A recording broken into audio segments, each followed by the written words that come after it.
Alors qu'elle vient de dévoiler son autobiographie, Laurence Boccolini s'est confiée à cœur ouvert sur une période difficile de sa vie.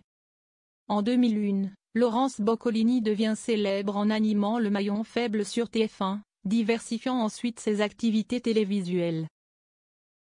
Elle a révélé avoir surmonté une relation toxique à 30 ans et une tumeur rare nécessitant une surveillance. Laurence Boccolini partage ses réflexions sur la maternité et l'importance d'enseigner l'indépendance à sa fille.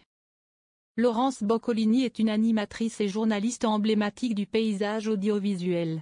En 2001, elle devient une figure incontournable du petit écran grâce à l'animation du jeu Le Maillon Faible sur TF1, qui marque les esprits par son ton incisif. Par la suite, elle diversifie ses activités en animant des émissions comme Première Compagnie et en jouant dans la série Mademoiselle Joubert. En parallèle de sa carrière, Laurence Boccolini a traversé des épreuves au cours de sa vie. Elle a révélé être atteinte d'une tumeur rare et inopérable à l'oreille, nécessitant une surveillance constante.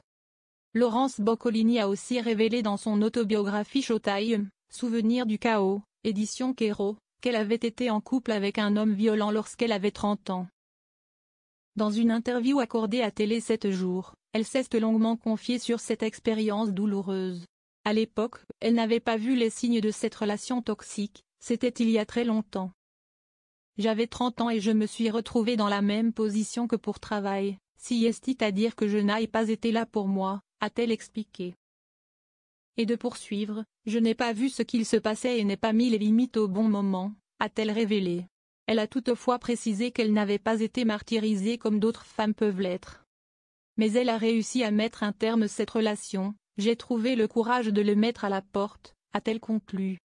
Au cours de cet entretien, Laurence Boccolini s'est également livrée sur d'autres aspects de sa vie, comme son rôle de mère protectrice envers sa fille Willow. L'animatrice a révélé qu'elle avait tout le temps peur pour sa progéniture, c'est cliché, mais je n'ai pas trouvé facile d'être une femme. Alors quand j'ai su que j'attendais une fille, je me suis dit qu'elle allait vivre les mêmes choses que moi, a-t-elle confié. Elle souhaite transmettre à sa fille des valeurs d'indépendance et de discernement pour éviter les mauvaises rencontres.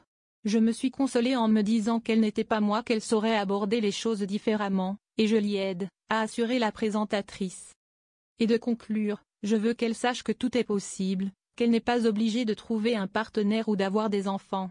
Je vais lui apprendre à repérer les bonnes personnes des mauvaises, et tout ira bien.